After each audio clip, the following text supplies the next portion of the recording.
कोटि कोटि वंदन है गोपी गीत में। आज हमारा चतुर्थ श्लोक है। न खलु गोपिका नंदनो भवान खिल देहि नाम आंतरात्मद्रक विकन सार्थितो विश्वगुप्तये सक उदेयवान सात्वताम कुले। अखिल देहि नाम न खलु गोपिका नंदनो भवान खिल देहि नाम आंतराद्रक विकन सार्थितो विश्वगुप्तये सक उदेयवान सात्वताम कुले। पूरे गोपी गीत में अनुनय विनय याचना एवं दोषारोपण रोष लालछन 19 श्लोकों में कुल मिलाकर के मोटी भाषा में कहूँ तो सबसे खूबसूरत बात है कि इसमें प्रेम की लड़ाई है। बहुत कम यह देखने में आता है जहाँ पर स्नेह का बंधन है। जैसे एक भंवरा लकड़ी के कितने भी कठोर लकड़ी को भेद जाता है, परंतु जब कमल पर बैठता है, मकरंद का पान करता है, तो कमल की पंखुड़ियाँ बहुत कोमल मृदु कही जाती हैं और उन पंखुड़ियों को किसी भी प्रकार क्षति नहीं पहुंचाता और प्रेमवश उसके मकरंद पर विश्राम करते हुए रात्रि में उन कमल की पंखुड़ियों के भीतर ही बंद रह जाता है। देखने में ये साधारण सी बात नज़र आती है कि भंवरा लालची है, मकरंद का पान करने के लिए आतुर है, कमल उसको बहुत पसंद है, लेकिन इसकी सूक्ष्मता ये है कि मृदु कमल की पंखुड़ियाँ इतनी कोमलांगी हैं कि हमारे श्री प्रियालाल जी के जो चरण कमल हैं, जो मुखार बिंद में नयन कमल हैं, हस्त कमल हैं, सबको कमल की संज्ञा दी जाती है। यहाँ पर कमल की संज्ञा का तात्पर्य है कि कोमल से भी कोमलतर जो स्थिति है वह, उससे हमें ये जताया बताया जाता है कि नयन कमल ऐसे हैं, चरण कमल ऐसे हैं। तो जो भंवरा है वो बड़ा मजबूत है और बड़ा साहसी है, लकड़ी को बड़े प्रेम से उसका भेदन कर डालता है। वहीं प्रेम के वशीभूत श्याम सुंदर को भी भंवरा ही कहा जाता है। अनन्य गोपिकाओं के हृदय पर मंडराने वाला,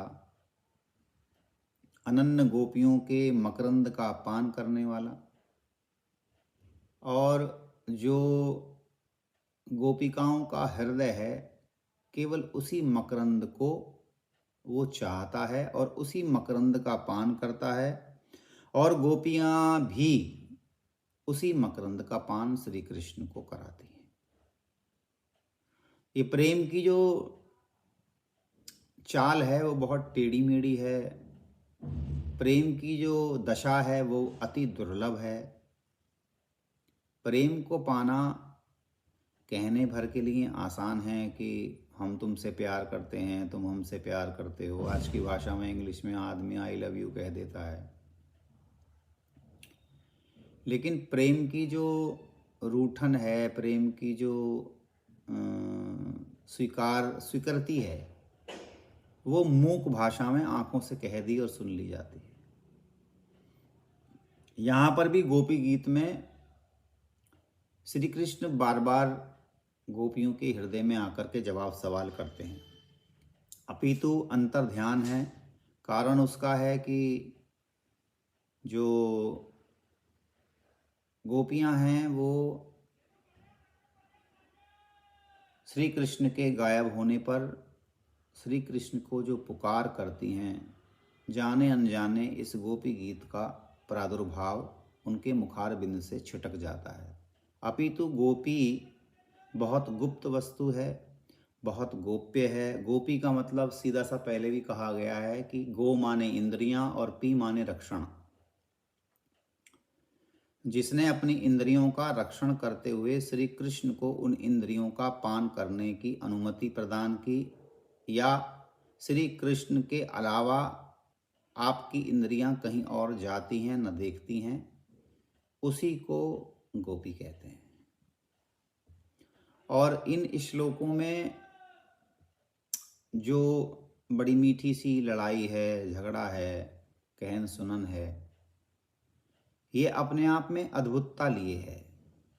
ये रस ना तो गोपी के हृदय से भार की स्थिति कोई छिटक सकती है, यानी कि ये जो गोपी भाव कहा गया है, गीत गुनगुनाया गया है, ये हम और आप जैसे जो इस प्रेम से वंचित हैं, रूखे हैं, द्रवित होने का जो मार्ग है वो इस गोपियों के या सहचरियों के, किन्नरियों के, मंजरियों के या श्री प्रियालाल के वृंदावन में जो रसिकों ने अपनी वाणी को इसमें डुबोया है, उनके द्वारा ही हम अपने मन, बुद्धि, चित्त, अहंकार को गलित करके अपने चित्त के मकरंद पर उस कृष्ण रूपी भंवरे को स्थापित या आमंत्रण कर सकते हैं।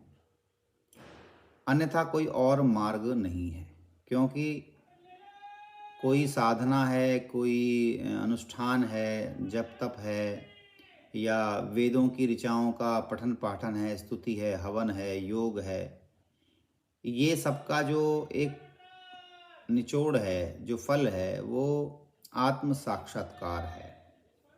और यहाँ पर श्री कृष्ण के मुखारविंद का श्री गोपांगनाएं जब पान करती हैं, तब बड़े बड़े बड़े जो अनुष्ठान हैं उसका भी जो फल है श्री कृष्ण दर्शन लालसा, यानी आत्म साक्षात्कार, आत्मसात, भगवत प्राप्ति होना, कुछ भी आप कह सकते हैं।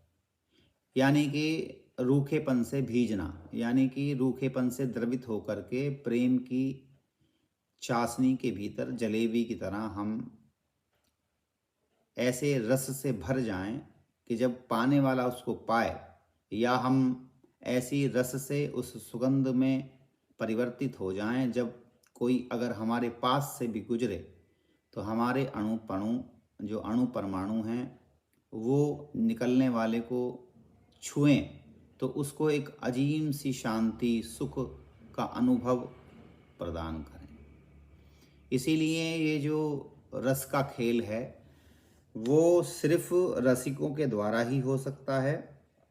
और एक बात और कह दूं कि रसिक जिसको कहते हैं, रस का मतलब है, रसिक का मतलब है, हम लोग कहते हैं कथा में, कीर्तन में जाने वाले को कि ये बहुत रसिक हैं, परम रसिक हैं। नहीं, रसिक का बहुत सीधा और सूक्ष्म अर्थ है कि जो तत्सुख सुखित्वम की भावना में जीता है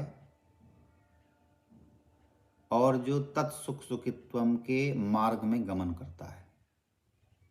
यानी कि श्री कृष्ण के मुखारबिंद में महारास के चलते हुए श्री कृष्ण का अंतर्ध्यान होना इस बात को दर्शाता है कि गोपियां श्री कृष्ण के साथ हैं, लेकिन जैसे ही उन गोपिकाओं का ध्यान श्री कृष्ण के मुखारबिंद, श्री कृष्ण की चेष्टा, श्री कृष्ण के क्रियाकलाप और श्री कृष्ण के बाहु पसार से निकल करके, उस वंशी ध्वनि से निकल करके अपने ऊपर उनकी दृष्टि जब पड़ती है, तो श्री कृष्ण का अंतर्ध्यान होना संभव ही है और श्री कृष्ण वहाँ से अंतर्ध्यान हो जाते हैं। वो कहते हैं कि जब तुम्हें मेरी आवश्यकता ही नहीं है तो फिर मेरे यहाँ रहने का कोई अर्थ नहीं बनता है। कारण क्या बना? गोपिकाओं को गर्व हुआ या अपने रूप पर वो आकर्षित हुई, जैसे भी आप समझें, लेकिन उनकी दृष्टि श्री कृष्ण के ऊपर से हटी। लेकिन कहीं मजे की बात, आनंद की बात यह है कि किसी और पर नहीं जाती है। श्री कृष्ण की दृष्टि गोपांगनाओं पर है, गोपांगनाओं की दृष्टि कृष्ण से हटके अपने ऊपर जाती है, गर्व करती है कि हम ब्रज सुंदरियां जिनके साथ श्री कृष्ण रमण करते हैं, हमसे ज़्यादा सौभाग्यशाली इस ब्रह्मांड में कोई हो नहीं सकता कि साक्षात परमेश्वर प्रेम का रूप लेकर के, क्योंकि ब्रह्मा जी ने जब इस श्लोक के अनुसार भी ब्रह्मा जी ने स्तुति की है कि इसमें है कि विश्वगुप्तये सखा उदयीवान, यानी कि विश्व के रक्षण के लिए ब्रह्मा जी ने प्रार्थना की है भगवान से, ठाकुर जी से, कि विश्व की रक्षा हेतु, विश्व के कल्याण हेतु, विश्व को निर्भयता प्रदान करने हेतु हे नाथ आप यहाँ पर अवतरित हों। यहाँ पे सीधा सा बहुत ये देखना है कि जैसे मैं कहता आया हूँ कि हम लोग बहुत बाहर की तरफ जीते हैं, भीतर की तरफ हम कम जीते हैं। जब हम बाहर की तरफ दृष्टि डालते हैं, ये ऐसे ही हुआ जैसे गोपिकाओं ने अपने ऊपर दृष्टि डाली, लेकिन हम उस स्तर से भी हजारों करोड़ों गुना नीचे हैं। हम गोपी की दृष्टि वहाँ से नीचे उतर करके अपने ऊपर तो जाती है, लेकिन कृष्ण की कृपा के क्षेत्र को देखते हुए ही, या श्री कृष्ण की करुण दृष्टि को, या उनके आलिंगनबद्ध को, बाहु प्रसार को, उनके प्रेम को देखते हुए ही गर्व महसूस करती है। लेकिन हम पैसे के बलबूते पर, अपने पति पत्नी बच्चों के बलबूते पर, अपने कोठी बंगले मकान के बलबूते पर ही गर्व करते हैं, या किसी की बहुत प्रतिष्ठा हो, कोई नेता हो, कोई बहुत बड़े राजमार्ग का अधिकारी हो, राजा हो, उसे जो गर्व है वो भौतिक दृष्टि पर ही आधारित है और भौतिक जगत में ही वो अपने आप को सर्वशक्तिमान सर्वोत्तम मानता है। हम लोग जो जिस लेवल पर है, जिस स्थिति पर है, हम लोग उस पे कहीं ना कहीं श्री कृष्ण से दृष्टि हटाए हुए हैं और अपने ऊपर, अपने परिवार के ऊपर, अपने गाड़ी बंगला मकान, अपने काम धाम बिजनेस जॉब के ऊपर उस दृष्टि को, और मोटी भाषा में कहूँ कि भोग विलास के ऊपर श्री कृष्ण से दृष्टि हटी। श्री कृष्ण कहते हैं कि जब तुम्हारी दृष्टि ही मुझ पर नहीं रही तो मैं तुम्हारे साथ किस प्रकार बना रहूं, किस प्रकार रुकूं। और हम जब देखते हैं तो पिछले हफ्ते मैंने कहा था कि हम बड़ा छोटा सा कोने में भगवान के मूर्ति को, भगवान के विग्रह को, भगवान के चित्रपट को, यानी बहुत बड़ा घर है लेकिन हम बहुत छोटा सा कोना ईश्वर को प्रदान करते हैं कि भाई तुम, क्योंकि हमें महसूस ही ये हो रहा होता है कि हम श्री कृष्ण या ठाकुर जी या जो हमारा इष्ट है वो ना यहाँ से निकलेगा, ना नीचे हमारे घर में घूमेगा, उसको ना पलंग की आवश्यकता है, ना उसको चप्पल की आवश्यकता है, भोजन भी वो खाता खूता है नहीं, बस भाव से हम लोग लगा देते हैं, भाव से ग्रहण करते हैं। अरे साहब, जब हम इसके भीतर घुसने का प्रयास करेंगे तो भोजन खाता भी है, वो भोजन खिलाता भी है, वो भोजन में क्या खाएगा वो बताता भी है, वो विचरण भी करता है, लेकिन हम सूक्ष्मता में उसकी सेवा में कितने ललायित हैं, कितने तत्पर हैं, और हमारे हृदय में उसकी सेवा के प्रति कितना उत्साह है। इस बात पर डिपेंड करता है कि हम कितनी गहराई में उतर गए, कितने बड़े रतन को उस भक्ति मार्ग के समुद्र से निकाल करके अपने ऊपर नौछावर कर सकते हैं, हम उसका आनंद ले सकते हैं। तो बहुत स्थिति ये है कि विश्व के रक्षण के लिए ब्रह्मा जी ने श्री कृष्ण को, वैसे तो ये बाहरी प्रकरण है, लेकिन ऐसी मान्यता या ऐसा कहा है श्री राधा चरित्र में कि ब्रह्मा विष्णु महेश ही जन कल्याण के लिए श्री प्रियाजू के और श्री प्रियालाल जी के निभृत निकुंज के भीतर जो ऊपर का लोक है वहाँ पर प्रार्थना हेतु निकलते हैं, जाते हैं। वहाँ पर ललिता जी के द्वारा उनसे पूछताछ होती है और तब कहीं जाकर वृंदावन धाम लता पता मयूर हिरन कोयल तोता मैना और अपनी सहचरियों किन्नरियों मंजरियों के साथ पूरे परिकर के साथ श्री भारत में श्री ब्रज 84 के कोस के भीतर श्री कृष्ण अवतरित होते हैं। ब्रह्मांड के नायक हैं। यहाँ पे कहते हैं कि गोपिका नंदनो भवानी किल देई नाम नामांतरात्मत रख, यानी कि आप सभी आत्माओं के पति हैं, आप अंतर आत्मा के साक्षी हैं, आप असंग हैं, आप हमारा आदर्श हैं, आप ही ईश्वर हैं। आप गोपिका नंदन होते हुए भी, आप श्री यशोदा के नंदन होते हुए भी आप ईश्वर हैं। आप हमारी आत्मा के दृष्टा भाव में बैठे हुए वो परमात्म तत्व हैं जिनसे हमारा रक्षण हो रहा है, और विश्व की रक्षा के लिए ही आपने यह कार्य किया है। और आपने जो इसमें जो लीला धारण है या अवतार है, उससे भी कहीं उच्चतम स्थिति कही जाती है कि श्री कृष्ण इन गोपी ग्वालों के साथ में मित्रवत व्यवहार में सखा रूप में उतरे हैं। सबसे बड़ी बात यह है। देखिए, हम मित्र से ही अपने लड़ाई झगड़ा भी कर सकते हैं, और माता पिता भाई बहन से भी ज़्यादा हम अपने मित्र से अपनी बात को शेयर करते हैं। मतलब सूक्ष्म से सूक्ष्म बात, यदि कोई हमारा सखा है सखी है तो हम उसको बताना पसंद करते हैं। वहाँ से जो निवारण निकलता है या वहाँ से जो मन की संतुष्टि प्राप्त होती है, उसी के अनुरूप हम अपने घर का निर्णय करते हैं। अपने जो हमें आगे काम को अंजाम देना है उसको हम निर्धारित करते हैं। ये बड़ी, और ये जो सखा रूप का जो रिश्ता है, ये ही केवल इस पूरे सगुण कहूँगा मैं, इस पूरे सगुण जगत के लिए मित्रता का रिश्ता ही एक ऐसा रिश्ता है जो माता के गर्भ से निकलने के बाद स्वयं चयनित किया जाता है। यानी कि जब बच्चा बड़ा होता है, उस बच्चे के बड़े होने के बाद ही अड़ोसी पड़ोसियों के बच्चों के साथ या स्कूल में उसकी मित्रता संपन्न हो पाती है।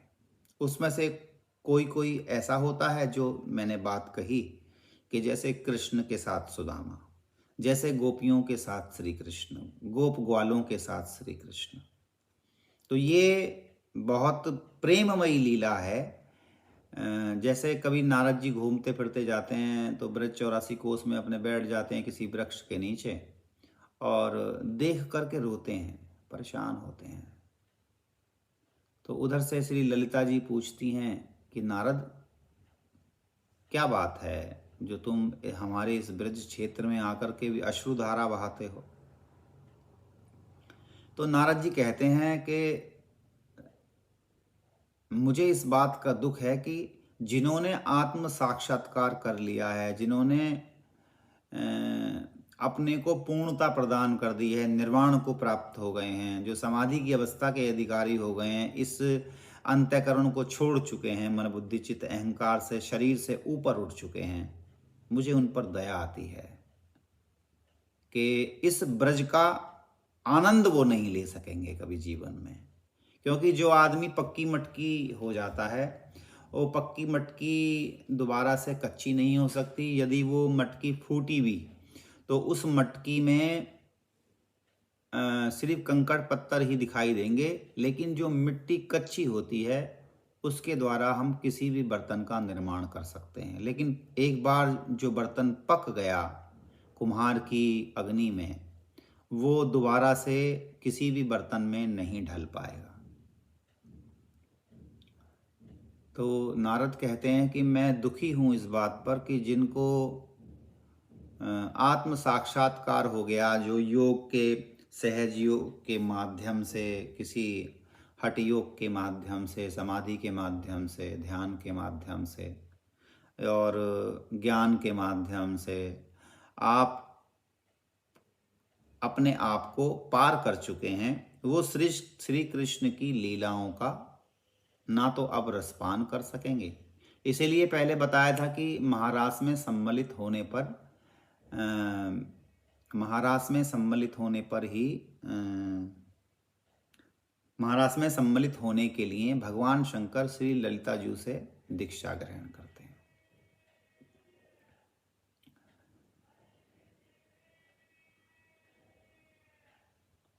प्रेम का मार्ग ही एक ऐसा मार्ग है जिसमें रूठना, मनाना, दोषारोपण, कहासुनी की जा सकती है। कहासुनी हमारे घर में भी होती है, लेकिन यहाँ पर स्वार्थ के वशीभूत होती है।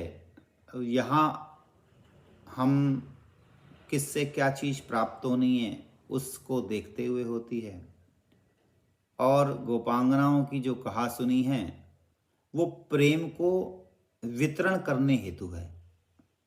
वो चाहती हैं कि श्री कृष्ण जो प्रेम के भूखे हैं, जो प्रेम के पूजक हैं, जो प्रेम को अपना भी इष्ट मानते हैं, उनको किस प्रकार हम तत्सुख सुखित्वम की भावना से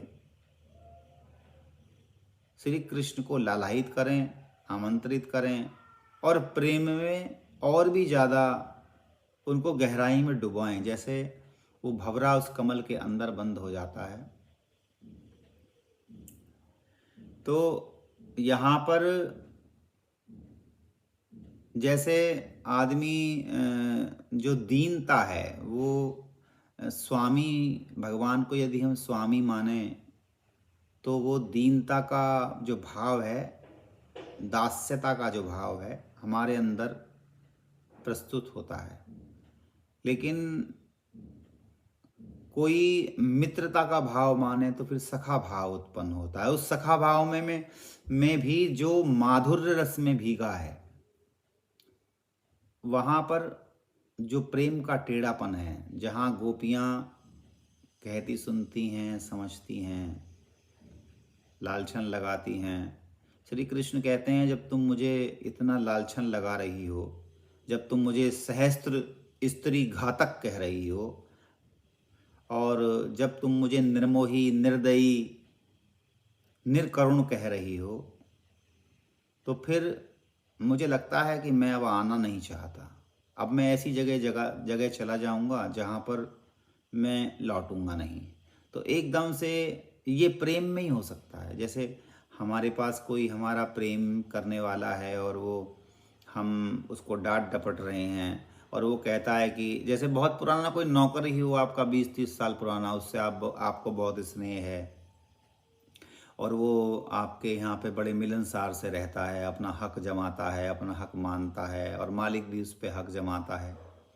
हालांकि ये प्रेम के माधुर्य भाव से नीची स्थिति है, लेकिन हम उसको देख सकते हैं इस जीवन में कि वो हम उसको डांट रहे हो, कोई गलत काम हो गया, कोई बिगाड़ खाता हो गया, कोई नुकसान हो गया, तो अब ज़्यादा आपने डांट दिया तो पता लगी नौकर बोला मैं जा रहा हूँ साहब, उसने अपना बिटिया बिस्तर बोरिया उठाया और चलने को तैयार हुआ। सोई आप कहते हैं नैना मैंने ऐसा थोड़ी कहा था, तू पागल है क्या, और तेरे पे मेरा अधिकार नहीं है, और तू इतने साल से हमारे यहाँ रहता है और उसके अधिकार के वशीभूत ही तो हम तुझसे कुछ कह सुन सकते हैं, तू पागल है क्या, तू तो मेरे बेटे की तरह है। ये स्थिति जब एक स्वार्थ के जीवन में घटित हो सकती है, जहाँ पर लेन देन चलता है, जहाँ पर लेन देन से ही हमारी गाड़ी को आगे बढ़ाया और घटाया जा सकता है, तो जहाँ पर केवल प्रेम मूर्तिमान है, गोपिकाओं की अवस्था काममयी रहती है, महारास में निमंत्रण है, उस काम का नाश करने के लिए श्री कृष्ण कहते हैं महाभागाओं लौट जाओ, वर्णाश्रम धर्म का पालन करो।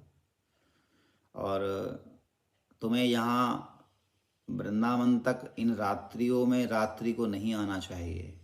श्री कृष्ण का अन्वेषण करते हुए, उनको ढूंढते हुए, उनको पाने की अवस्था में गोपांगनाएं ये भी भूल जाती हैं कि हम अपने घर से कितनी दूरी तय कर चुकी हैं, क्योंकि प्रेम आपको होश लेने देता नहीं है। प्रेम की जो टेढ़ापन है, आप रोटी पानी खाएं, आप किसी के साथ बैठे हों, या आप जैसे मर्जी जिस स्थिति में हों, मैं ये समझता हूँ कि आपको अपना ज्ञान रहने वाला नहीं है। अभी पीछे किसी से मैंने बात की थी, तो बड़े घनिष्ठ संबंध होने के साथ में उसको मैंने पूछा किसी बात को लेकर के कि भाई तुमने इस चीज़ को छोड़ करके दूसरी चीज़ पर ध्यान दिया कैसे?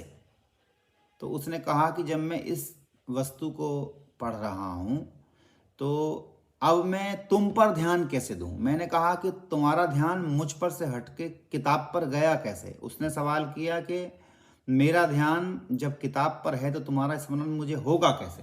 मैंने कहा कि जब तुम्हारा ध्यान मुझ पर है तो तुम्हें और किसी चीज़ की प्रायोरिटी हो कैसे सकती है?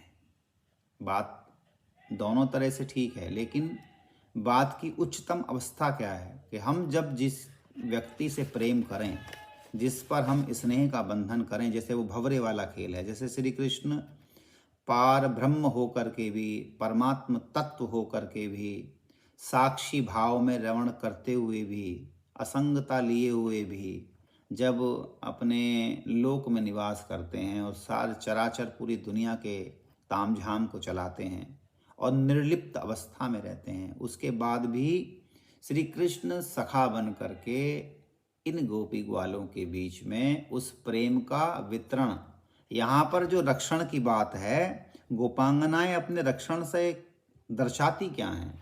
वो ये दर्शाती हैं कि श्री कृष्ण तुम हमारे लिए ही इस धरती पर अवतरित हुए हो, हमें सुख पहुंचाने के लिए।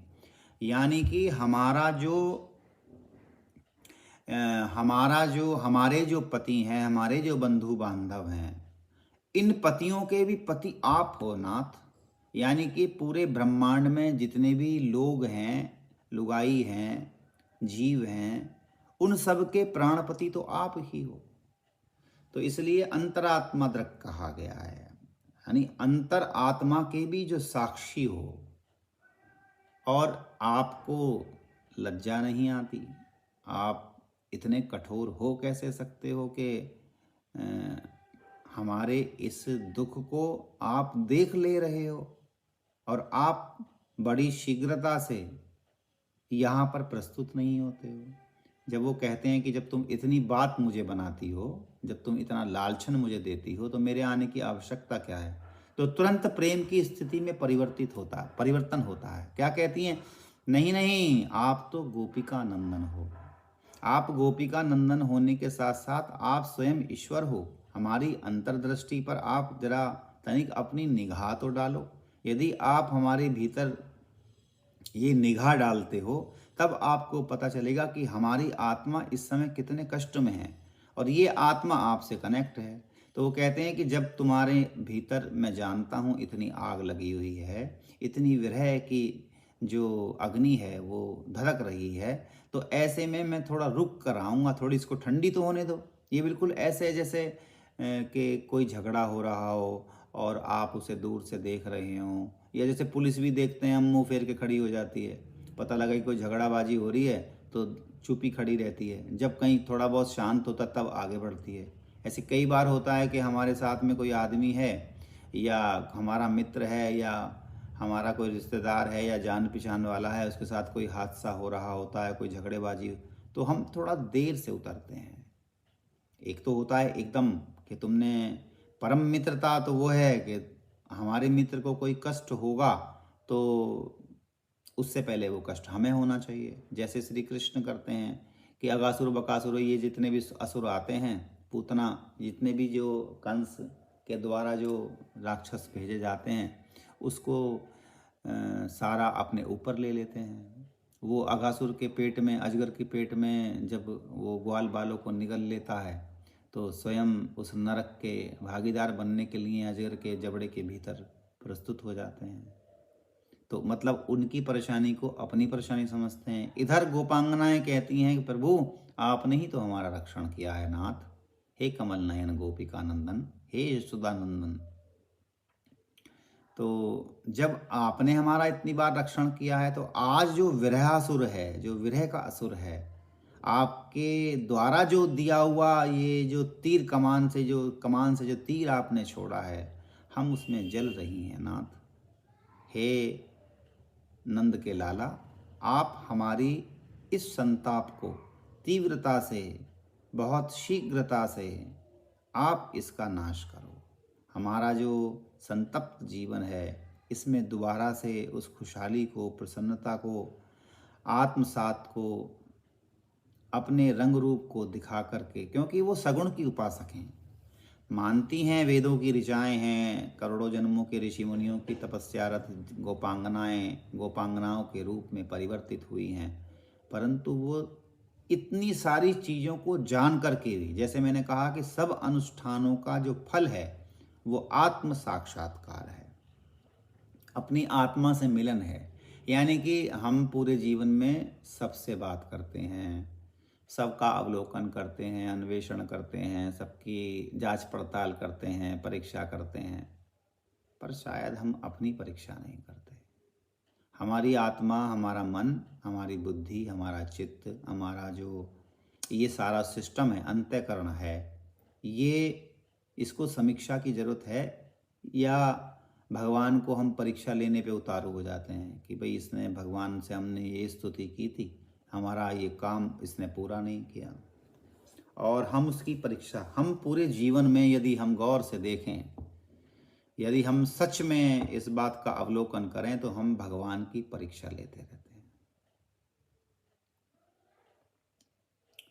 और हम हर सूरत में यही चाहते हैं कि एक तो परीक्षा लेते हैं, दूसरा उसको ऑर्डर करते हैं कि हमारा ये काम है, हमारा ये काम है, और उस ऑर्डर में हम शर्त रखते हैं कि ये काम होना भी इस लेवल से चाहिए।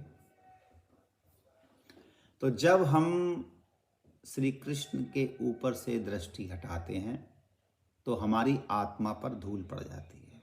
बहुत सीधी सी बात है, बिल्कुल सीधा सा चैप्टर है।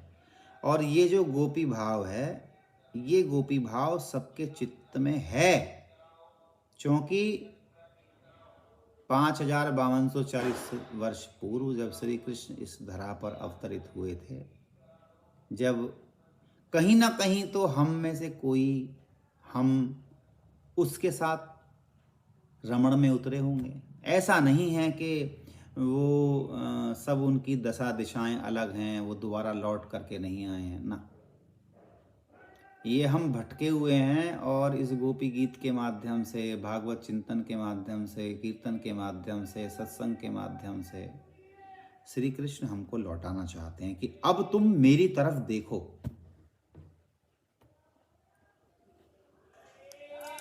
अब आपको मेरी तरफ देखना चाहिए।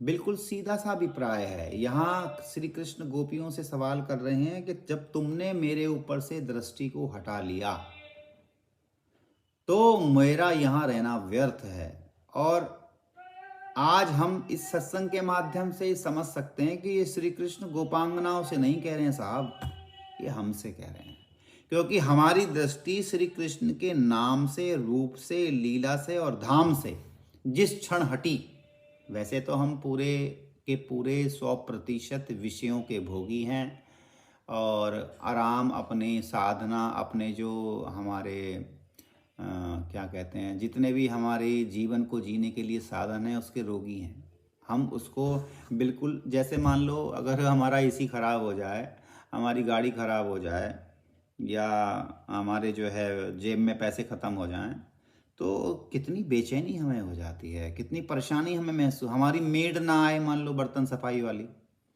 तो मुझे लगता है कि 4-6 तो फ़ोन कर मारेंगे हम।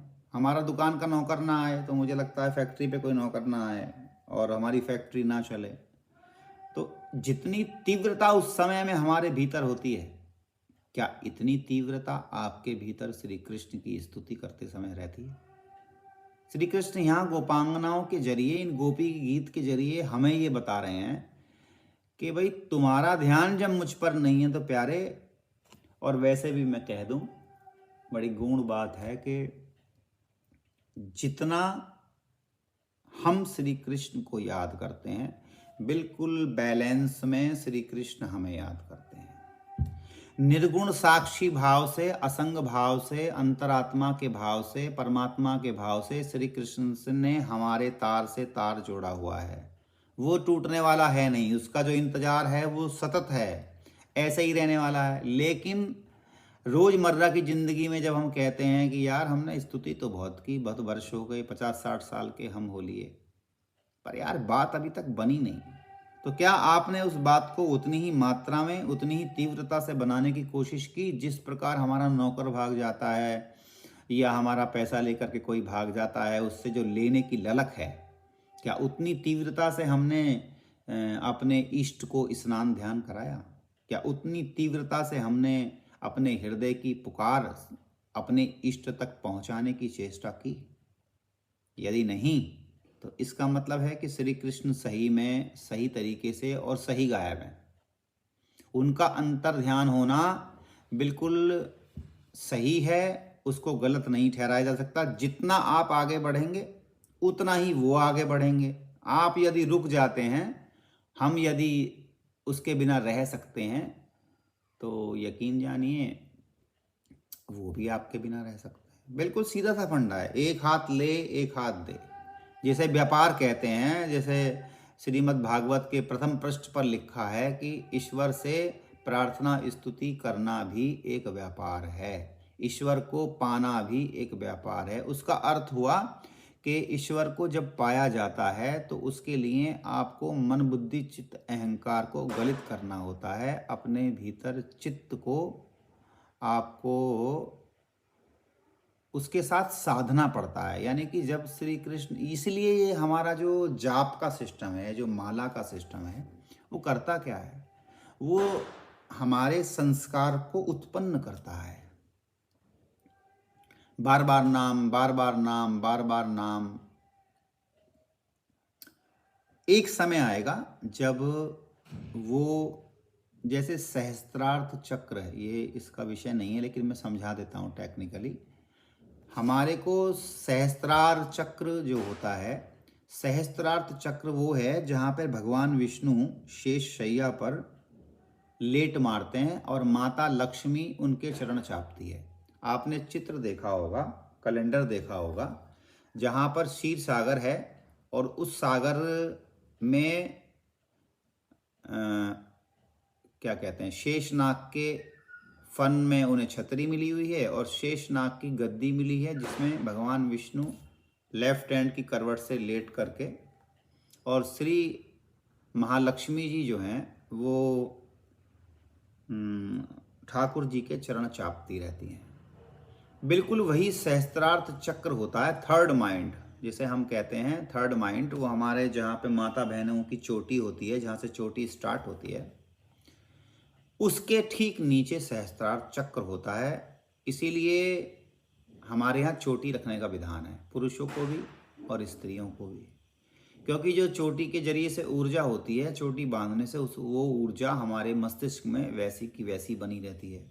अब उस सहस्त्रार्थ चक्र के भीतर एक सहस्त्र कमल कहा जाता है, जिसमें योग के माध्यम से योग कहता है कि 1000 पंखड़ियों का पंखड़ा रहता है, यानी 1000 सूक्ष्म तंतु हैं सहस्त्रार्थ चक्र में, जहां पर भगवान विष्णु का निवास है। उस पर हमारा मन प्रति क्षण बैठता है। वो पंखा ऐसे घूम रहा होता है जैसे हमारा छत का पंखा घूम रहा होता है, और आप जितनी एकाग्रता दिखाएंगे तो कभी 10-5 पत्ती पे एक सा विचार रहेगा, कभी उससे ज़्यादा एकाग्रता आप दिखाएंगे तो 10-20-50 पे आपकी एकाग्रता पहुंच जाएगी। और जब, और उसके प्रयास को, इसी को ध्यान कहते हैं कि सारे मन में से, बुद्धि में से, चित्त में से सारे विचारों को निकाल करके समाधि लगाई जाए। निर्विचार होना ही समाधि है, सीधी सी बात है। तो जब हम राधा राधा कहते हैं, जब हम राधे श्याम कहते हैं, या हम अपने इष्ट का जो भी मंत्र जाप करते हैं, धीरे धीरे मन उससे बंधना शुरू होता है और हमारे सहस्त्रार्थ चक्र की पंखड़ियों पर राधा राधा नाम का जो स्पंदन है, जो विचार है, वो बार बार उसमें रमण करना शुरू कर देता है, जिससे हमारे भीतर एकाग्रता आनी शुरू हो जाती है। और एकाग्रता आनी जब शुरू हो जाती है, यही संस्कार हमारे भीतर आत्मा को हिला डालते हैं। यानी कि जिसको आह्लादिनी शक्ति कहा गया है, भगवान की आह्लादिनी शक्ति का नाम ही राधा है, जैसे हम कहें। और ये जब राधा नाम से, एक्चुअल में जो राधा नाम है, ये श्री कृष्ण को, अब भागवत जी में बड़ी बहस होती है श्रीमद् भागवत में कि कोई कहता है राधा नाम है, कोई कहता है राधा नाम नहीं है, कोई कहता है राधा नाम है, कोई कहता है नहीं है। श्री कृष्ण के हृदय में जो गुप्त मंत्र है उसका नाम राधा है। जिसको श्री कृष्ण निरंतर अपने हृदय में जपते हैं उसका नाम राधा है, उस मंत्र का नाम राधा है। अब ये बताओ, हमारे को और आपको जो गुरु मंत्र प्रदत्त किया जाता है, दिया जाता है, क्या हम उस मंत्र को चिल्लाते फिरते हैं? नहीं। और यही कारण है कि जब हम राधा कहते हैं तो श्री कृष्ण की चेतना हमारी ओर देखती है।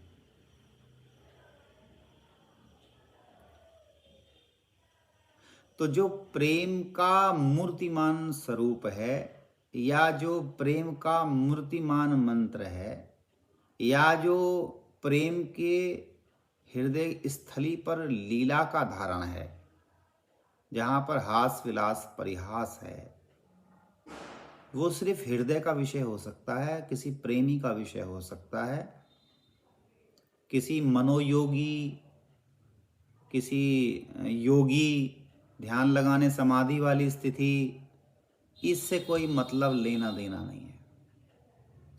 यहाँ पर समभाव समकक्ष बैठा करके श्री कृष्ण ने श्री गोपिकाओं को बाहु पिसार कराया, अपने आलिंगन में लेकर के उनके बालों को संवारा। और ये कब हो सकता है? ये जब ही हो सकता है जब आप अतिशय प्रेम की धारणा लिए हुए श्री कृष्ण का वर्णन करें।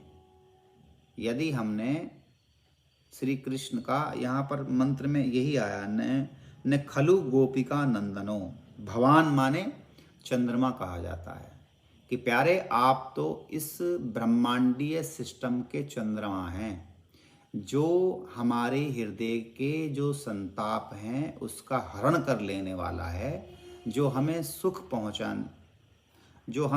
पहुंचाने। किसी का माइक खुला हुआ है।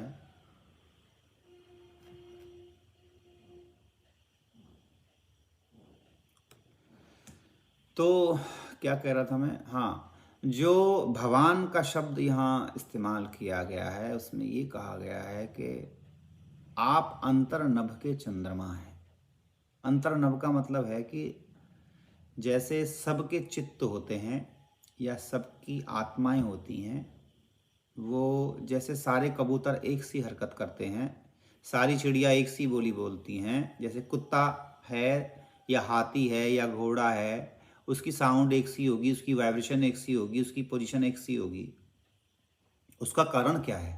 उसका कारण होता है कि जो बिल्ली है उसकी एक सामूहिक आत्मा होती है, जैसे तोता है उसकी एक सामूहिक आत्मा होती है, जिससे पूरी दुनिया के सारे तोते कनेक्ट रहते हैं।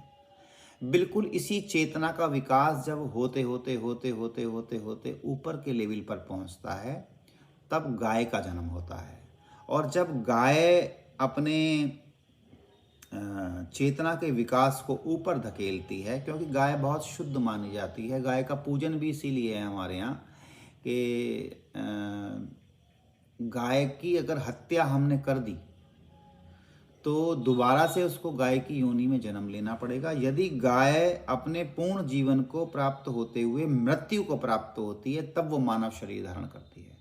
इसलिए श्री कृष्ण ने गौरक्षण का विधान रखा है, गौ पालन का विधान रखा है। और हमारी चेतना का जो विकास है, यदि उस विकास में हम बाधक बन जाते हैं, बाहरी भौतिक जगत की, माया जगत की, वस्तुओं को ग्रहण करने के लिए। तो श्री कृष्ण इन गोपिकाओं की तरह, इन गोपिकाओं के आगे से श्री कृष्ण की तरह अंतर्ध्यान हो जाएंगे। इसीलिए जन्मों जन्म से श्री कृष्ण हमारे समक्ष से अंतर्ध्यान है। थोड़ा थोड़ा हमें सुख मिलता रहता है, थोड़ा थोड़ा हमें जैसे मंदिर का छोटा सा कोना हमने बना लिया अपने घर में, अपने दिल में भी बहुत छोटा सा एरिया रखते हैं कि भाई हमें बहुत सारे काम करने हैं, तो जितना भी मौका मिले श्री कृष्ण को याद करने का, उसको उस छोटे लेवल पे ले आते हैं। तो अब यहाँ जो संस्कार की बात मैंने कही, सहस्त्रार्थ चक्र की बात मैंने कही, राधा नाम की बात मैंने कही, या व्यभिचारी होने की बात मैंने कही है, श्री कृष्ण से ध्यान हटना, या आप कहें गोपिकाओं का ध्यान तो श्री कृष्ण से हट करके अपने ही ऊपर जाता है, अपने गर्व के अभिमान के ऊपर जाता है। लेकिन हमारा ध्यान हमारे चित्त पर नहीं जाता है, अपने ऊपर भी नहीं जाता है। यदि हमारा ध्यान अपने ऊपर जाने लगे तो सच मानना कि जो समीक्षा की मैंने बात कही है, जो परीक्षा की मैंने बात कही है, वो अपने ऊपर होनी शुरू हो जाती है। कभी कभी बहुत तीव्रता जब हमारे भाव में होती है तो हमें लगता है यार मथुरा वृंदावन चलो। जब बहुत तीव्रता हमें यहाँ से, जब हमारा मन उछटता है और इन संसारिक वृत्तियों से जब मन में कहीं भराव पैदा होता है, तो हम कहते हैं कि चल यार मथुरा वृंदावन मकान बना लो यार।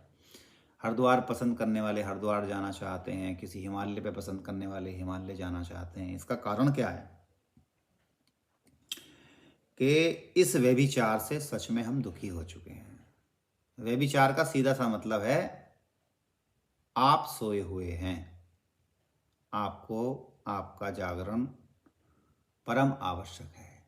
तो बात यहाँ चल रही है गोपिका नंदनों। गोपिका नंदन, जब हम गोपिका नंदन का बीच में उसको अलग अलग करते हैं तो गोपियों को जो आनंद प्रदान करने वाला है, इसलिए वो कहती हैं कि आप तो गोपिका नंदन हो नाथ, आप अंतर्नभ के इस जगत के सब आत्माओं के प्रति जो रोशनी प्रदान करने वाला है, जो चांदनी प्रदान करने वाला है, जो शीतलता प्रदान करने वाला है, वही चंद्रमा आप हैं। आप इतने निर्दयी हो कैसे सकते हैं? आप निष्करुण कैसे हो सकते हैं? आप निर्दयी कैसे हो सकते हैं? आपको हमारी जो आत्मा में कष्ट है, हमारे चित्त में जो संताप है, जो हमारा चित्त दग्ध है इस विरह की अग्नि से, और हमें एक पल भी चैन नहीं पड़ रहा है, आखिर कैसे आप इस सब को देख करके चुप हैं, आ नहीं रहे हैं, शीघ्रता नहीं दिखाते हैं और अंतर्ध्यान है? हमारी जो गति है उसको बिगाड़ने से आपको क्या लाभ मिलेगा? और मजे की बात यह है कि आपको करना कुछ नहीं है। अगर कोई कहे कि आपको मेहनत करनी है तो साहब प्रस्तुत करने में आपको मेहनत, हम भी कह सकते हैं ठाकुर से कि भाई तेरा लगता क्या है यार, तू अगर आकर के हमारे साथ दो चार बातें कर ले, या तू हमारे साथ आकर के यहाँ पर प्रेम का जो आलिंगन है वो कर ले, तो तेरा घिसने वाला क्या है? आखिर ब्रह्म का घिसेगा क्या? जैसे हम किसी मित्रता में, या किसी हमारी मित्रता से अमित्रता हो जाए, मान लो जैसे कहते हैं दोस्ती और दुश्मनी, दोस्ती उसी से होगी, दुश्मनी उसी से होगी जो दोस्त होगा। किसी अनजान से दुश्मनी नहीं हो सकती। जो मित्र है वही अमित्र होगा, जिससे प्रेम है उसी से घृणा हो सकती है। क्योंकि एक पन्ने के दो पहलू, जैसे एक सिक्के के दो पहलू होते हैं, एक तरफ प्रेम होता है, एक तरफ घृणा होती है। घृणा ही प्रेम में परिवर्तित होती है। बहुत सीधी सी बात है। जैसे क्रोध ही करुणा में परिवर्तित हो सकता है, जैसे वासना ही उपासना में परिवर्तित हो सकती है। वासना, और यहाँ पर जो काम है गोपिकाओं का, वो श्री कृष्ण के प्रति है, श्री कृष्ण को पाने के प्रति है, श्री कृष्ण के रास के प्रति है, श्री कृष्ण को सुख पहुँचाने के प्रति है। लेकिन उस काम का भी श्री कृष्ण नाश करते हैं, ये कह करके कि लौट जाओ महाभागाओं, तुम्हें अभी अपने बंधु बांधवों का, अपने परिवार का पालन पोषण करना है। अभी तुम्हारे पति तुम्हारा इंतजार करते हैं। तब कहती हैं कि आप हमें धर्म की बात ना कहें, धर्म का उपदेश जब दें जब हमने धर्म के प्रति सवाल किया हो। ये आप अधर्म क्यों कर रहे हैं? अब श्री कृष्ण से इतनी बात कहना, ठाकुर जी से इतनी बात कहना कोई मजाक नहीं है, कोई ऐसी सिस्टम नहीं है कि जो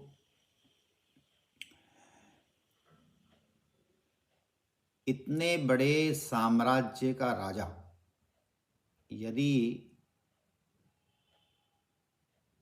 उसको कोई दरबान, उसको कोई उसका मंत्री, सेनापति तू तड़ाक से बोले तो तुरंत उसके सजा होने की पूर्ण संभावना है। लेकिन यदि कोई मंत्री या कोई संतरी या कोई दरबान उसका मित्र हो तब, तो यहाँ पर राज राजेश्वर श्री कृष्ण इन गोपिकाओं के पति भी हैं और ये गोपिकाएं श्री कृष्ण के सतित्व को ग्रहण करती हैं, श्री कृष्ण के सतित्व को वर्ण करती हैं, श्री कृष्ण के मित्रता का आलिंगन करती हैं और मोटी भाषा में श्री कृष्ण की गोपिकाएं जो हैं वो इनकी प्रेयसी हैं और श्री कृष्ण भी इन गोपांगनाओं से बहुत अधिक प्रेम करते हैं। इसलिए हर समय अपने चित्त में स्वामिनी श्री राधा का गायन करते रहते हैं। इसलिए उनके चित्त में गोपियों के प्रति जो प्रेम का भाव है और जो गोपिकाओं का प्रेम श्री कृष्ण के प्रति है, इसलिए श्री कृष्ण ठाकुर जी गोपिकाओं से कहते हैं कि मैं कभी उत्तीर्ण नहीं हो सकूंगा। उद्धव से कहते हैं कि मैं कर्जदार हूं और हमेशा मैं कर्जदार ही रहने वाला हूं, क्योंकि प्रेम का मोल चुकाने की संभावना नहीं हो सकती। तो यहाँ पर जब प्रस्तुत नहीं होते हैं तो उल्टा हो जाता है खेल थोड़ी देर के लिए। कहती हैं मनी मन कि आप गोपिका नंदन नहीं हो सकते, आप यशोदा नंदन नहीं हैं, आप तो यदुवंशी हैं, हमें पता चल गया। क्योंकि गोप के नंदन होने में, गोपिका नंदन होने में या यशोदा के नंदन होने में, यशोदा तो इतनी करुणा वरुणालय है कि किसी का कष्ट देख ही नहीं सकती, किसी का संताप नहीं दे सकती, किसी का दुख नहीं देख सकती। यदि आप यशोदा नंदन होते तो आप हमारा दुख नहीं देख पाते, आप हमारा जो रुदन है वो देख नहीं पाते। हमें मरते हुए देखना कहाँ की आपकी शालीनता है, आप कौन से धर्म का पालन कर रहे हैं। तो आप यशोदा नंदन नहीं हैं।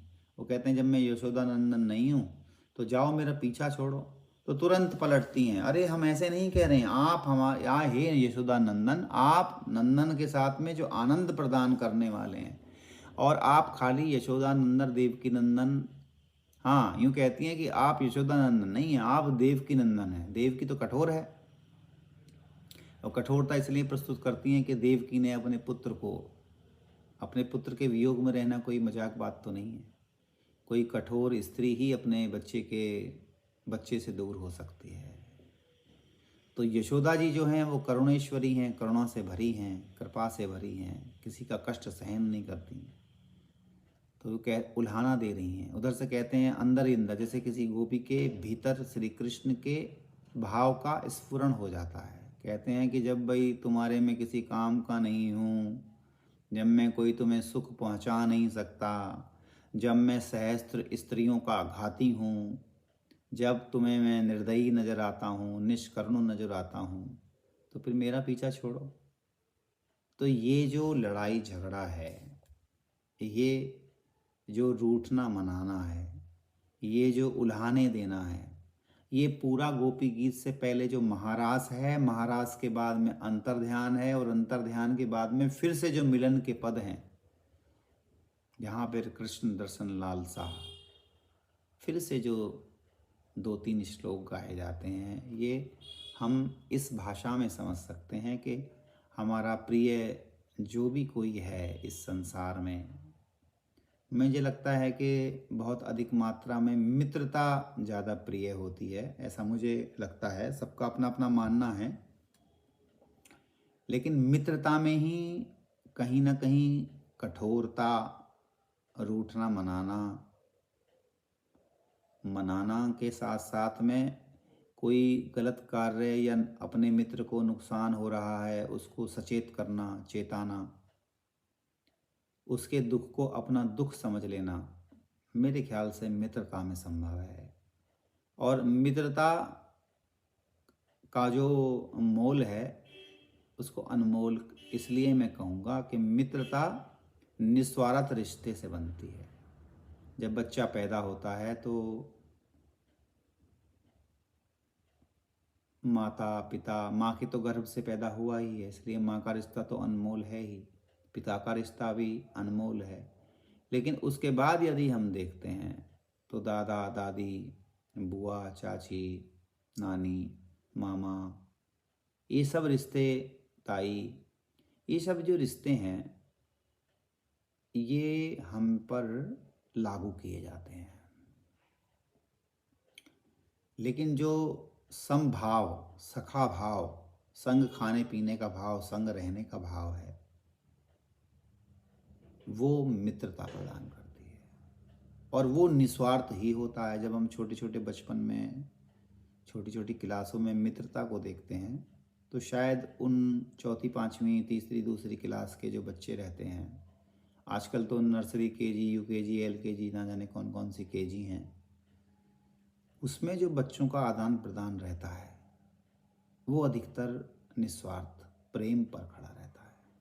इसलिए छोटा मोटा झगड़ा भी होता है, रूठना मनाना भी होता है, फिर से वो साथ साथ दिखते हैं।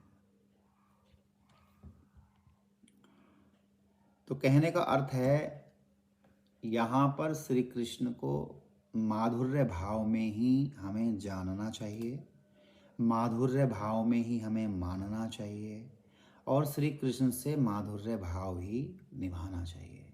क्योंकि माधुर्य भाव में ही रस का वितरण हो सकता है, रस का परिपूर्णता आ सकती है और आप श्री कृष्ण को या आप जिस इष्ट को भी मानते हैं उसका आलिंगन कर सकते हैं। जैसे रामचंद्र जी जब वनवास मिलता है तो कहते हैं, सुना है कि जो उसमें जब वो निष्कासित होते हैं राज्य से, जब निकलते हैं बाहर की तरफ, तो सारी प्रजा उनके पीछे पीछे चल देती है।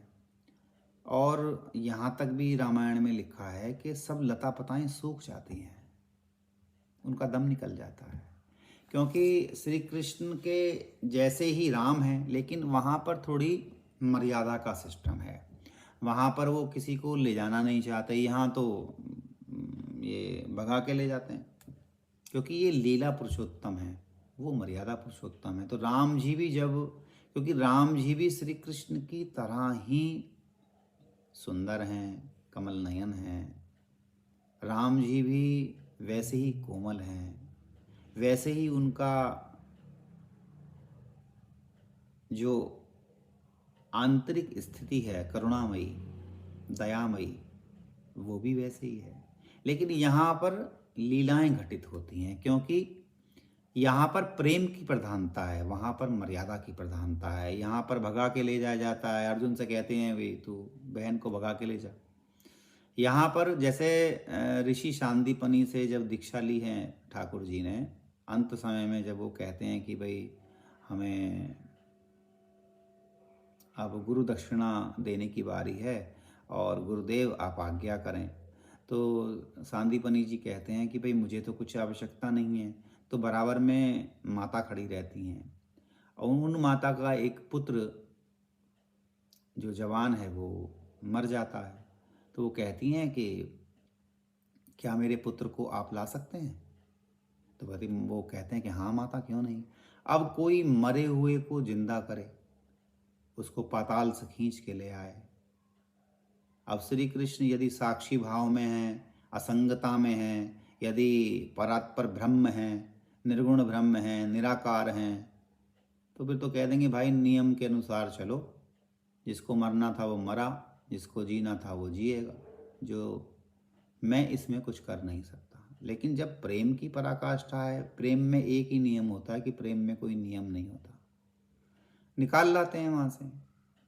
जैसा का जैसा पुत्र था वैसा माता के समकक्ष दक्षिणा गुरु दक्षिणा दे करके नतमस्तक हो जाते हैं। ऐसे हैं श्री कृष्ण। तो ठाकुर जी यहाँ पर गोपियों के हृदय से खेल रहे हैं, क्योंकि गर्व का नाश करना है। गर्व भी कोई बुरी बात नहीं है, क्योंकि श्री कृष्ण के प्रति ही है। पिछली बार कहा था कि कोई भी व्यक्ति यदि किसी अच्छे ओहदे पर है, अच्छी जॉब पर है, कोई बड़ा नेता है, एडमिनिस्ट्रेशन में है, जो भी कुछ है, जज है, तो माता पिता गर्व करते हैं। आदमी स्वयं भी घमंड कर लेता है, लेकिन माता पिता गर्व करते हैं। कोई मित्र बहुत ऊंची पोजीशन पे हो तो उसका मित्र गर्व करता है। हमारे और गोपियों के बीच में सिर्फ एक फर्क है, हम टोटल भौतिक जगत को देखते हैं। गोपिका श्री कृष्ण से जब दृष्टि हटाती है तो अपनी ओर देखती है, या तो श्री कृष्ण की ओर देखती है या फिर अपनी ओर देखती है। तीसरा कोई प्रश्न नहीं है बीच में, कोई ऐसा।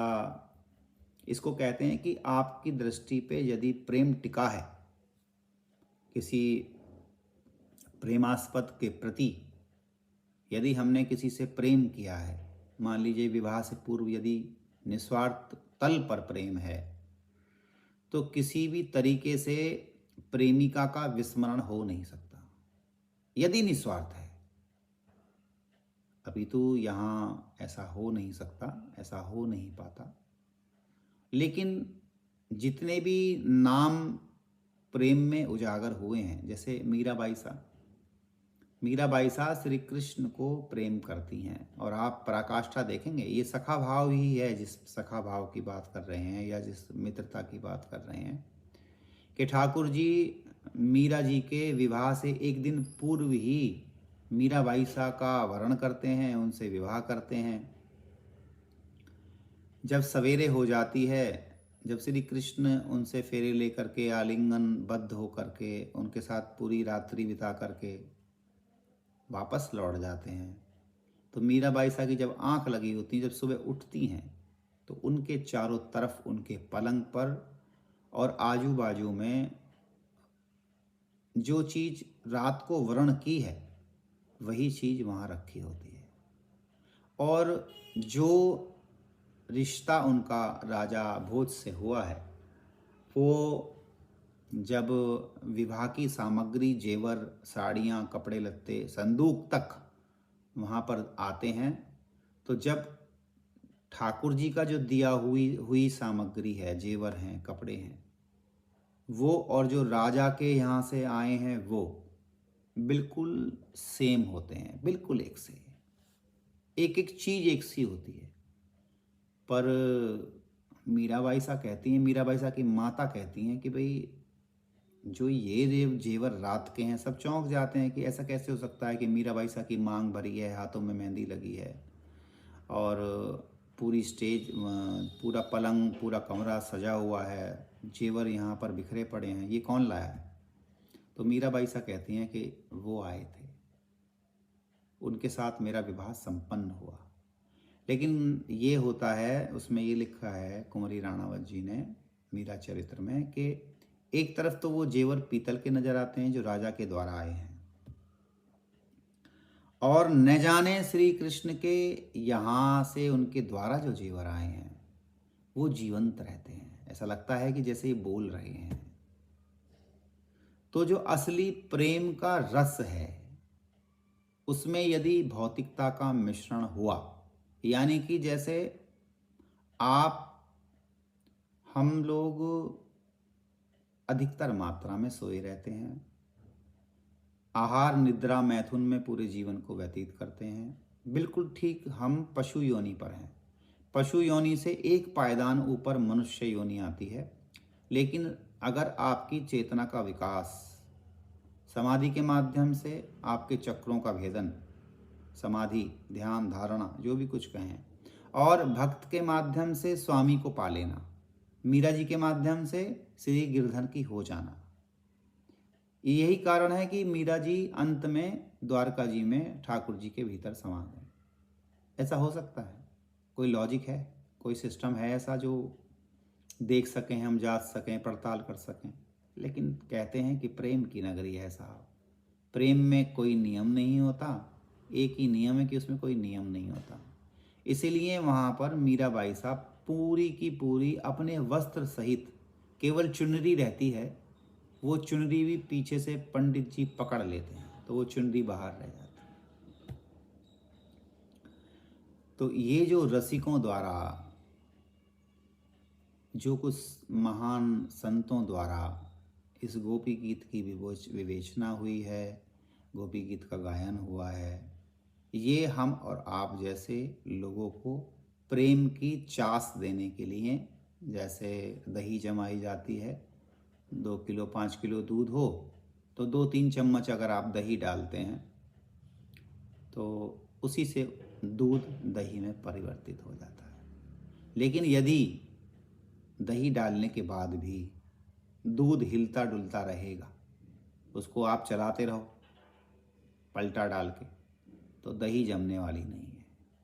हम लोगों के पास में कथा के माध्यम से, कीर्तन के माध्यम से, सत्संग के माध्यम से, स्तुति के माध्यम से, भगवान की सेवा के माध्यम से, प्रार्थना के माध्यम से, मंदिर आने जाने के माध्यम से दही की चास लगती रहती है, परंतु हम हिलते डुलते बहुत हैं।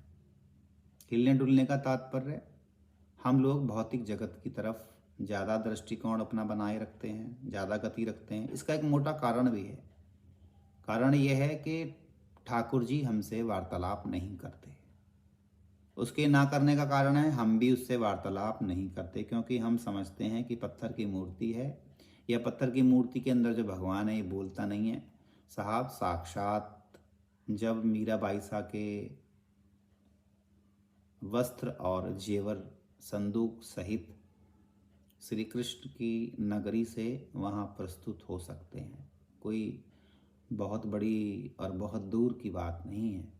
1504 में मीराबाई सा का जन्म हुआ है, आज से 500 550 साल पहले, 570-72 साल मान लो, बहुत लंबी अवधि नहीं है। आज भी यदि वृंदावन के भीतर जो मीराबाई सा का छोटा सा मंदिर बना है, आपको किसी को मौका मिले जाने का, तो आप जहाँ पर मीराबाई सा के जो सालिग्राम रखे हैं, या आप जो बाहर के द्वार हैं, बिल्कुल मेन गेट, या जो मीराबाई सा की भजन की स्थली है, उसमें जो छत लगी है, उसमें लकड़ी की छत है, और वहाँ जो पिलर हैं और वो जो बाहर का दरवाज़ा है, आज भी वो उन्हीं के समय का है।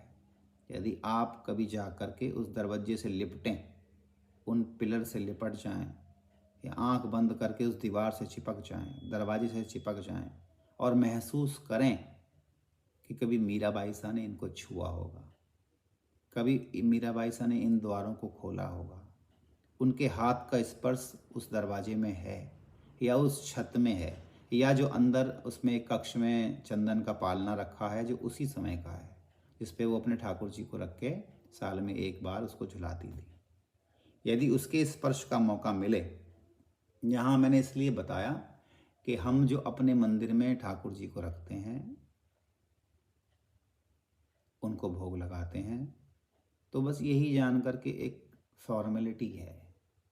लेकिन जब इसकी सूक्ष्मता में आप उतरेंगे, जब धीरे धीरे आप सेवा की सूक्ष्मताओं को ग्रहण करना शुरू करेंगे कि ठाकुर को जो वस्त्र पहनाया है उसमें कहीं चुभन तो नहीं है, उनको जो मुकुट पहनाया है कहीं वो भारी तो नहीं है, उनको जो माला धारण कराई है वो कहीं चुभी तो नहीं है, उनको जो पानी पिलाया है वो ठंडा तो नहीं है, उनको जो दूध है वो ज़्यादा गर्म तो नहीं हुआ, नमक तेज है कि कम है, मिर्च ज़्यादा तो नहीं है।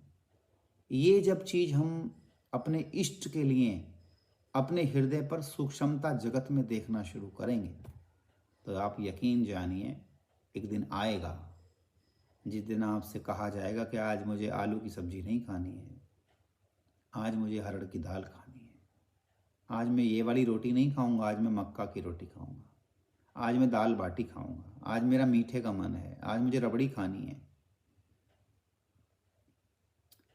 लेकिन हम अपने और अपने इष्ट के बीच में, अपनी प्रार्थनाओं को छोड़ करके अपनी इच्छाओं को बीच में खड़ा कर देते हैं। और अपनी इच्छाओं को बीच में खड़ा करने का नुकसान यही होता है कि ईश्वर के और हमारे बीच से जो आवरण है वो हटता नहीं है, उल्टा लग जाता है। तो यहाँ पर गोपिकाओं का संवाद है कि आप ही गोपिका नंदन हो। लड़ाई झगड़ा होता है, उसमें कहा जाता है कि नहीं मैं नहीं आता। तुम्हें जब ऐसा ही लगता है कि मैं स्त्रियों का घातक हूँ, तो कहती हैं नहीं नहीं, आप ही तो सर्वेश्वर हैं, आप ही हमारे प्राणनाथ हैं। प्रेम की कला में यही सब होता है। हमने अपने जीवन में किसी न किसी रिश्ते में ये प्रेम जरूर देखा होगा।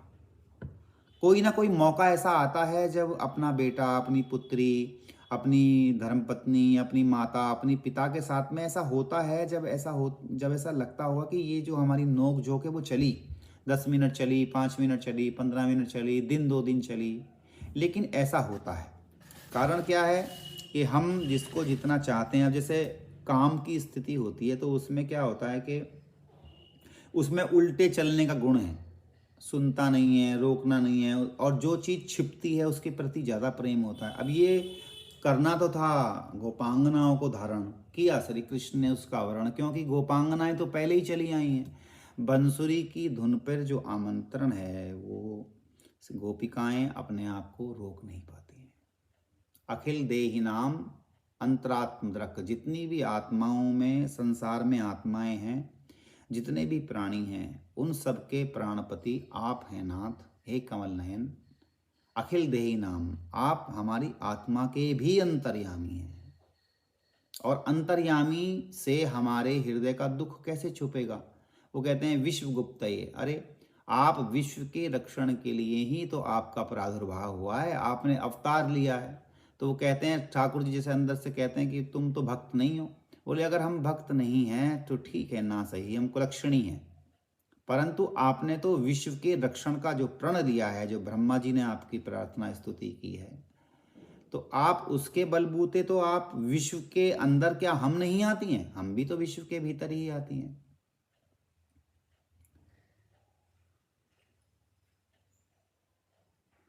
तो यहाँ पर ये जो मीठी नोक झोंक है, ये जो सिस्टम चला है, ये सिर्फ प्रेम के भीतर ही संभव है। 1 मिनट में गोपी कहती है आप हमारे साथ बर्बरता बरत रहे हैं, आप हमारे साथ में दुष्कार्य कर रहे हैं, आप हमारा हनन कर रहे हैं, आप हमारा वध कर रहे हैं, आप हमें लूटने दे रहे हैं, मृत्यु के मुख में हम जा रही हैं और आप देख रहे हैं। एक तरफ, दूसरी तरफ कृष्ण कहते हैं कि अगर ऐसी स्थिति है तो मैं नहीं आता हूँ जब तुम इतनी भला बुरा कहती हो। दूसरी तरफ कहती हैं नहीं नहीं, आप तो गोपिका नंदन हो, गोपियों को आनंद प्रदान कर देने वाले हो, इस अंतर नभ के चंद्रमा हो, हमारी मतवारी प्रीति के सुहाग हो, चिन्मयी हो, चिदानंद हो, सतचित आनंद हो, हमारी आत्मा के साक्षी हो, हमारे प्राणनाथ हो। और एक तरफ कहती हैं कि तुम यशोदा नंदन नहीं हो। यशोदा तो बहुत कोलाइटली काम करती है, करुणा वर्णाल्य है, उसकी माता की दृष्टि में तो बड़ी दया है, धर्म है। तो कुल मिलाकर के ये जो न खलु गोपिका नंदनो भवान अखिल देहि नामांतराद्रक विखन सार्थितो विश्वगुप्तये सख उदेयवान सात्वताम कुले, इस चतुर्थ श्लोक में यही भाव है। वैसे तो सारे के सारे श्लोकों में गोपियों का रुदन क्रंदन, उनका जो विरह संतप्त हृदय है, तप्त ताप है, उसी का प्रदर्शन इस गोपी गीत में है। और श्री कृष्ण से जवाब सवाल अंतरंग भाषा में, सूक्ष्म जगत में करती हैं। निर्विकार जो ब्रह्म है, मैं तो ये कहता हूँ कि निर्विकार ब्रह्म जो है, निराकार है, असंग है, वो असाध्य है, किसी काम का नहीं है। यानी न्यूट्रॉन प्रोटॉन इलेक्ट्रॉन किसी काम के नहीं है। न्यूट्रॉन प्रोटॉन इलेक्ट्रॉनों को जब इकट्ठा कर करके उसको परमाणु बम बनाया जाए तो वो विस्फोट कर सकता है। इन्हीं न्यूट्रॉन प्रोटॉन इलेक्ट्रॉन के हम अणु परमाणुओं के सघन रूप इस मानव शरीर में सगुण रूप से विद्यमान होकर के ही हम अच्छे बुरे को देख सकते हैं। जितनी भी पशु योनि है वो पशु योनि भोग योनि है। भोग के अनुसार, जैसे मैंने बताया, तोता तोता एक सी भाषा बोलता है, कौवा कौवा एक सी भाषा बोलता है, एक सा काम करता है, एक से सिस्टम से सोचता है, सामूहिक आत्मा के तरीके से बंधा हुआ रहता है। ऐसे ही वो अपने भाव को न प्रदर्शित कर सकता है, ना प्रदर्शित कर सकता है, न कह सकता है, सुन सकता है, न सुधार कर सकता है। लेकिन धीरे धीरे प्रकृति की देन से चेतना का जो विकास ऊपर की तरफ चलता है, उस विकास के द्वारा 84 लाख योनियों से गुजरता हुआ आदमी 84 लाखवीं योनि पर मनुष्य योनि को प्रदान होता है। और इस मनुष्य योनि में ही इच्छा, ज्ञान, क्रिया, महालक्ष्मी, महाकाली, महासरस्वती, ब्रह्मा, विष्णु, महेश क्रियान्वित हैं। और क्रिया योग सिर्फ इसी मनुष्य योनि में हो सकता है, ना देवता योनि में है, ना पशु योनि में। हमसे ऊपर की श्रेणी आती है देवता योनि, जहाँ पर सुख का बहुत वैभव है, भोग ही भोग है वहाँ भी। और जो पशु योनि हमसे नीचे है वहाँ पर भी भोग ही भोग है।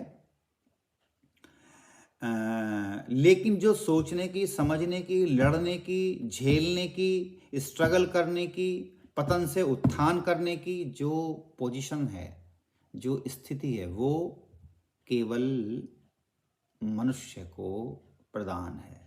इसलिए देवता भी श्री कृष्ण की ब्रजभूमि का रसास्वादन करने के लिए, लता पताओं से लिपटने के लिए, ब्रजरज को धूल चढ़ाने के लिए उनको नीचे अवतरित होके आना पड़ता है। इसलिए बहुत से जो वृंदावन में ब्रज 84 में रसिक हुए हैं, संत हुए हैं, वो कहीं ना कहीं बड़े ऊंची अवस्था से ही उनका प्राकट्य हुआ है। उन्होंने ही हम सब लोगों का मार्गदर्शन किया है।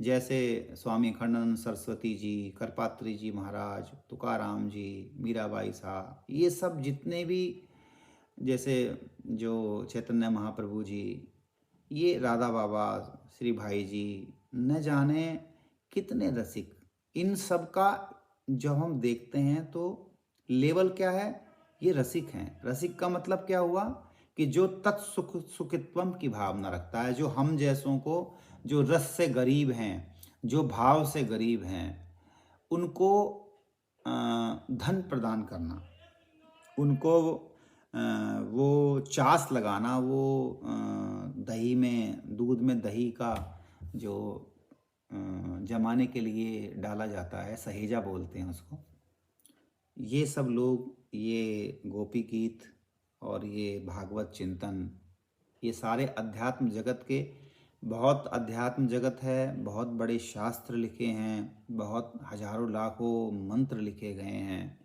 वेद हैं, पुराण हैं, उपनिषद हैं, 6 शास्त्र हैं, फिर भागवत गीता है, श्रीमद् भागवत है, रामायण है। इन सब का एक ही लक्ष्य है, मानव योनि जो चेतना के विकास के माध्यम से सारे पशु पक्षियों से होती हुई मनुष्य तक पहुंची है। इस मनुष्य का विकास भी श्री कृष्ण तत्व के मिलन तक पहुंचे, श्री कृष्ण के साथ संयुक्त हो जाए, ठाकुर जी के साथ हमारा योग हो जाए, हम उसमें जुड़ जाएं। पहले नीचे से मनुष्य योनि तक और मनुष्य योनि से कृष्ण तक हमारी जो गति है वो अवरुद्ध ना हो। हम आजकल यही देखते हैं कि हमारे ऊपर इतना बुरा हाल है कि हम मनुष्य होकर के भी पशु योनि से बदतर हैं, क्योंकि हम आहार, निद्रा और मैथुन में जीते हैं, मरते हैं और फिर दोबारा से जन्म लेते हैं, और कोई गारंटी नहीं है कि आपको दोबारा मनुष्य योनि मिलेगी या कुत्ता, बिल्ली, चिड़िया, तोता बना दिया जाएगा। कोई पैमाना नहीं है। इसलिए जो आज है, अभी है, इसी क्षण है, और आपके पास जितने भी क्षण हैं उनको राधे श्याम सीताराम जो अच्छा लगे, जो रुचिकर हो, जो आपको प्रिय लगे, जिस नाम पे आपको दुलार आए, उसको रटना शुरू करो। व्यभिचार को बंद करें हम लोग, और श्री कृष्ण के मुखारबिंद में उनकी नज़र से नज़र मिला करके उनका आलिंगन करें, उनकी तरफ देखें और अपनी निगाह को व्यभिचार में न जाने दें। व्यभिचार का मतलब है जब हम श्री कृष्ण के बिना हैं तो व्यभिचारी हैं, और श्री कृष्ण की याद से, विचार से, भाव से, प्रार्थना से, स्तुति से, गायन से यदि हम उनके साथ हैं तो हम योगेश्वर श्री कृष्ण के समकक्ष हैं, हम उनके सामने हैं, हम उनके साथ संयुक्त हैं, हम उनसे जुड़े हैं। और जैसे ही हम बाहर होते हैं तो आप सीधी सी बात समझ लें कि हम व्यभिचारी स्थिति में आ जाते हैं। गोपांगनाओं में, हम में और श्री कृष्ण में यही भेद है।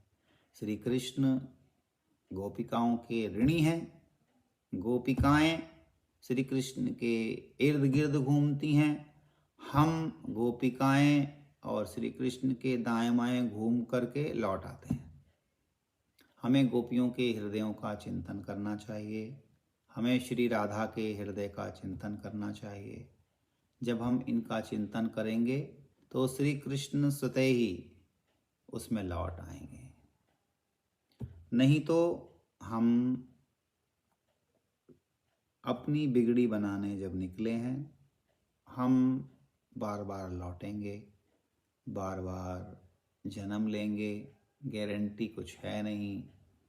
धर्म के अनुरूप, धर्म का मतलब होता है अपने कर्तव्य का निर्वहन। अपना जो आपका कर्तव्य है वही धर्म है, और उसको निभाते हुए, मैं नहीं कहता हमें छोड़ के भागना है। कोई हिमालय आपको भाव प्रदान नहीं करता, कोई जंगल आपको भाव प्रदान नहीं करता, कोई गृहस्थ आपको आपके भाव से रोक नहीं सकता। यानी कि कुछ भी बाधक नहीं है और कुछ भी साधन नहीं है। आप चाहते हैं तो ही काम होगा, आप नहीं चाहते हैं तो कुछ नहीं होगा। केवल आना जाना लगा है, लगा रहेगा। इससे मुक्त होना असंभव है। बस आज के लिए इस चतुर्थ श्लोक में न खलु गोपिका नंदनो भवान अखिल देहि नामांतृत विघ्न सार्थितो विश्वगुप्तये सकुदेवान सात्वताम कुले। आज के लिए इतना ही।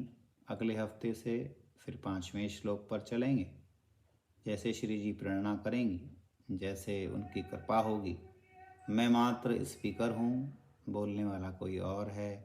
न जाने कहाँ कहाँ किस किस के विचार, भाव मेरे अंदर उड़ेल करके मेरे मुखारबिंद से केवल बुलवाया जाता है। इसलिए मैं सिर्फ निमित्त हूँ, और ये श्री कृष्ण की ही, गोपिकाओं की, इन ब्रजांगनाओं की, ब्रजवासियों की कृपा है, आप सबका दुलार है। इसी के चलते जो कहना सुनना होता है, न मैं कहता सुनता हूँ, मैं सिर्फ सुन रहा होता हूँ। कहने वाला कोई और है, गाने वाला भी कोई और है। लास्ट में एक भजन गुनगुना देता हूँ जो इसी भाव से संबंधित है, अभी नया लिखा गया है। चले आओ कन्हैया अब हमारी जान भारी है। चले आओ कन्हैया अब हमारी जान भारी है। हमें तुमसे मोहब्बत है लगी, दिल की हमारी है। हमें तुमसे मोहब्बत है लगी, दिल की बीमारी है। चले आओ कन्हैया अब हमारी जान भारी है। नहीं दिल में है अब धड़कन, न सांसें आती जाती हैं। नहीं दिल में है अब धड़कन, न सांसें आती जाती हैं। वैद भी हो गया निष्फल, कहाँ पर नबज़ हमारी है। वैद भी हो गया निष्फल, मौत भी मुझसे हारी है। चले आओ कन्हैया अब हमारी जान भारी है। तेरी यादों की हलचल से लोग कहते हैं जीवित हूँ। तेरी यादों की हलचल से लोग कहते मैं जीवित हूँ, मगर सच में मेरे मोहन विरहासुर मुझ पे भारी है। मगर सच में मेरे मोहन विरहासुर मुझ पे भारी है। चले आओ कन्हैया अब हमारी जान भारी है। हमें तुमसे मोहब्बत है लगी, दिल की हमारी है। महक फूलों सी थी मुझ में, मृदु थी मैं कमल जैसी। महक फूलों सी थी मुझ में, मृदु थी मैं कमल जैसी। तोड़ शोषण किया तुमने, गति ऐसी हमारी है। तोड़ शोषण किया तुमने, गति की ऐसी हमारी है। चले आओ कन्हैया अब हमारी जान भारी है। जो दर्शन लाल साचित में, वही आँखों में जिंदा है। जो दर्शन लाल साचित में, वही आँखों में जिंदा है। सोना जागना साजन हमें प्रतिपल ही भारी है। के सोना जागना साजन हमें प्रतिपल ही भारी है। चले आओ कन्हैया अब हमारी जान भारी है। और अंत में क्या कहती है सखी? बने याचक निमंत्रण नैनों से तुमने जबरन दिया। बने याचक निमंत्रण नैनों से तुमने जबरन दिया। कि संजय शुल्क दासी जन्मो जन्म मोहन तुम्हारी है। ये संजय शुल्क दासी जन्मो जन्म संजय तुम्हारी है। जय जय श्री राधे, जय जय श्री राधे, जय जय श्री राधे।